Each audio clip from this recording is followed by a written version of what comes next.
my current wife, when we got married, I thought she was like, a good BSer. Because, I bought her a watch for our first Christmas gift together. And she goes, I can't wear a watch. It'll stop within a week or less. And I go, oh, really? Yeah. Yeah. And I go, okay, sure. Well, guess what? The watch stopped. So I exchanged it for another one. It stopped. I'd be very blunt and honest with you. I've been married to Linda for 42 years. She has never in 42 years been able, you give her a watch, it stops. I'm talking a wind-up watch, anything. You put a watch on her, within a week, it's gone. You throw it away. My goodness. I should check her spine. They check something. I find that very, I know one thing not to buy her at Christmas time. Don't buy her a watch. Yeah. Oh, yeah, right. You finally learned that lesson. Well, sometimes it takes a while. I don't know. That's what I'm saying. That's what like Whitney, he supposedly has a implant in his ear. It's just been, I've got a couple other people who are going to be coming on here next month. I don't want to say who they are yet. They also were, one of them was a patient also with Dr. Roger Lear. And it's strange. I mean, I just feel that we are being examined by whatever they are to see how we function. Maybe, I don't know if it's our bodily function or our mental capacity. I have no idea. Let me read from one more essay, if I could, at this time. Well, go ahead. It's also short, and this is called Other Planet Aliens and Earth. Now we turn to less mundane matters and get down to some serious business here. Aliens on planet Earth, extraterrestrial visitations and such. By now, many of us have seen UFOs. Some have been inside. In fact, many more than realized, but who wants to tell their neighbors and be the subject of ridicule or quiet ostracism? Have I seen a UFO? Yes. Have you seen a UFO, or what could be called an unidentified flying or stationary sky object not of Earth origin? Have I met any aliens? Well, I wrote this story, now a book called Exile to Earth. Since none of us can recollect earlier than this life, at least that is the consensus for the bulk of humanity, how then can we be certain that in some form we have not existed elsewhere than here? What can be extrapolated from a certainty of earlier existences? Consider it for a moment. Expanded knowledge, greater freedom to know that one is not tied to only one life, a higher sense of integrity from that revelation that we shall live again. Certainly that, would you not say? Why get all upset about discussing it with others? It's only important for an individual to ascertain his or her own immortality and to no one else. Are you with me? Well, that makes sense. I'm going to finish up here now. I just want to make sure you're listening. I am listening. Yeah. It is a sacred knowledge and as personal as one's goals. And this is the last page here. Yeah, and that's the end. I just wanted to accentuate that thing that it's personal knowledge, and it's not something you want to discuss anyway, unless you're with a very close friend and that person's interested to hear what you have to say. It just isn't. It isn't topical stuff. It's not the scuttlebutt of the daily activities, and just not. It's not mainstream. You know what I mean? Well, yeah. I mean, I'll be honest. If you go around talking to strangers about UFO, they're going to look at you really funny. The same way if you start talking, about Bigfoot and orbs and how, friendly they are, people would start looking at you like, hey, you're a little strange. On a show, I can't avoid it because it is a main topic. And a lot of people feel like I do that we are being visited. I just, it astounds me that so many people, like I keep saying, they just think they're friendly and lovable. And that's the part, I guess you can dream or whatever you want it to be. I guess that's what it could be to you.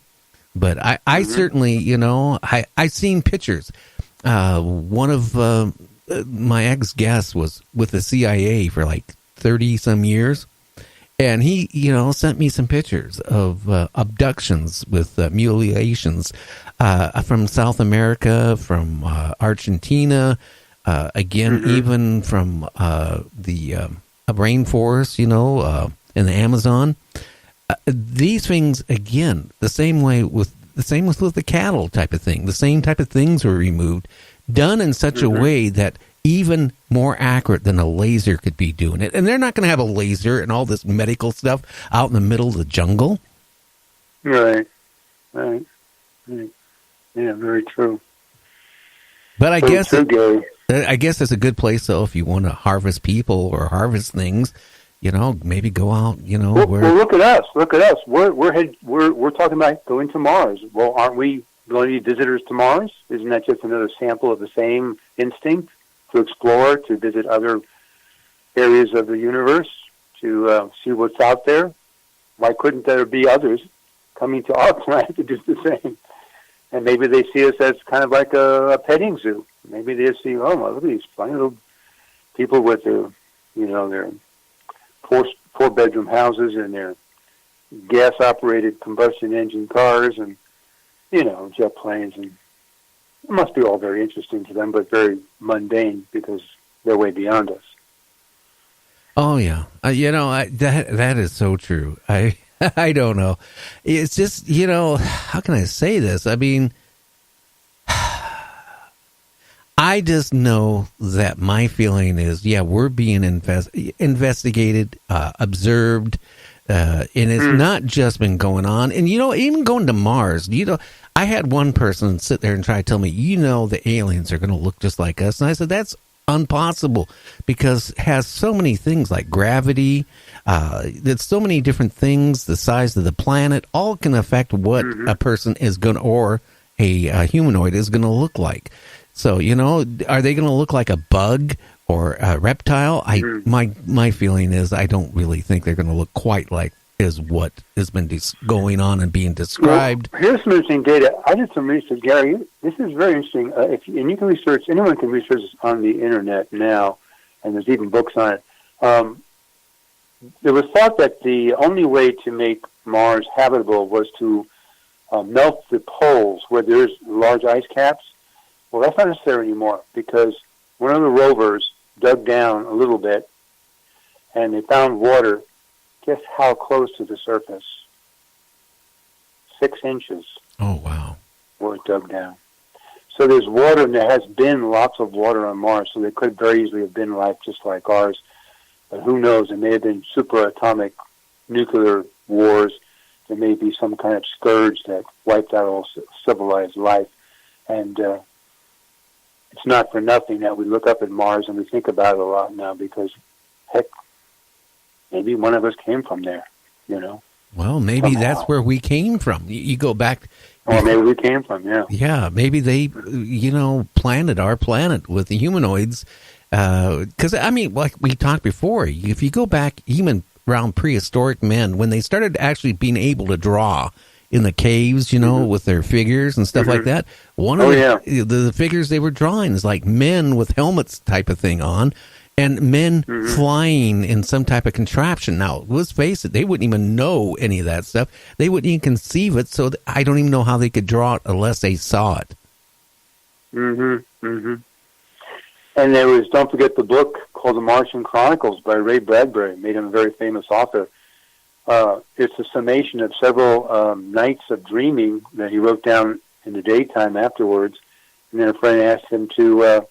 They said, hey, why don't you make a book out of it? And it became a very popular, big sci-fi seller in the 50s and 60s. And what he had was made into a movie, and what he had was the beings were just like him, only they were more refined and had greater control of their faculties, and they were more intelligent, and they were not particularly greedy or power hungry people. They lived very simply, and they stayed out of the way when, in his story, the Earth people landed. They kind of just were very shy because they knew that anybody coming from another planet would probably be somewhat, combative, somewhat looking for trouble. Oh, yeah. Well, one thing, too, here recent, Charles, they were talking, it was about a month ago, and I brought it up on my show, is a group of scientists was saying how they could make Mars habitable, for humans. Mm-hmm. And they come up with this idea. One was, we can nuke the ice caps. And then there was a group of scientists that says, you can't do that. You're going to irradiate the water, and it won't be usable. And then another group of scientists says, what are you guys talking about? Do you realize the atmosphere is so thin on Mars that if you nuked it, all the water would then evaporate? Mm-hmm. There. So, okay, there's your three answers from three different scientists. These are all theories, though, right? Aren't they, Gary? There's theories. Yeah. None of this has been tested. Yeah. I don't understand, though, why we have to go to Mars. We should actually spend more time on the moon. Just to, see what happens, with how long a person can survive. I agree. I think we should make some livable, and this has been, Jim, this idea is not new. This goes back, maybe 100 years. Jules Verne wrote about this over 100 years ago, the idea of landing on the moon. And the way we got there was through this huge cannon that was propelled somebody out of the atmosphere because he didn't understand anything about, gravitational pull, really. But Jules Verne wrote a great story, which you listeners could pick up in the library, or there's still probably copies available. Google Reads, wonderful story. And he very, very astutely said that this would be a place we could colonize. Well, I think that would make more logical sense to go to the moon, right, and build a colony and structures, and it's then going to Mars. Mars is a one-way ticket. So unless they're going to take a group of it's a long trip. one way. So unless you're going to take a whole bunch of people who are suicidal, don't want to live forever. The life expectancy if you did go to Mars isn't going to be that long. At least if you go to the moon, you have a chance to get back.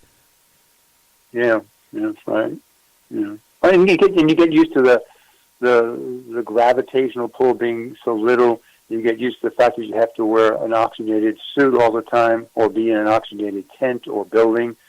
And you've got to watch your airlocks. You've got to be on the, as Johnny on the spot, on the ball all the time, or you're gone. Got to get used to that kind of a challenging environment before you go to Mars. My goodness. Well, how about a little bit of space debris, going zipping by on the planet and hitting because the atmosphere is so thin? You could be out there in your spacesuit doing what you want and you're dead. Boom, like that. Yeah. Like Mark Watley in that film and story that came out, 2015, called The Martian. Great story, great film. It was very faithful to the movie. Very faithful. Yeah, he gets impaled by one of the antennas that they've set up to do their broadcasting back to Earth from Mars, and they're taking their soil samples and readings or whatever, radiation, and a huge sandstorm comes up at 300 miles an hour, which is the only fact which seems to be out of kilter with the truth of the matter, but everything else was factual because he worked for NASA for many years and he's a scientist. But yeah, he gets impaled by an antenna. He could have easily been hit by a rock falling, a meteorite, because there's very little atmosphere there. And he gets stranded on the planet. Very good story. Kind of the opposite of my story. Well, maybe they keep pushing Mars, to try to keep our minds off other things on this planet, and push. Let's go to Mars and and see what happens there. Again, I really feel that is really kind of crazy because one, I don't think we have the technology unless it's technology we are not made aware of. But our technology that we're aware of, I don't think the survival would be, even making it to Mars would be a major challenge, let alone land and set up, some way to live. And, I don't know. That's the whole part that's scary. There's always the explorers. They say the Dutch are the great explorers. They went out in the ships early on in the 15th, 16th century, even before the Spanish did. So there's always that small segment of society that wants to reach out, explore, take on new tasks and challenges, and then everybody else will follow when it's safe, I don't know. I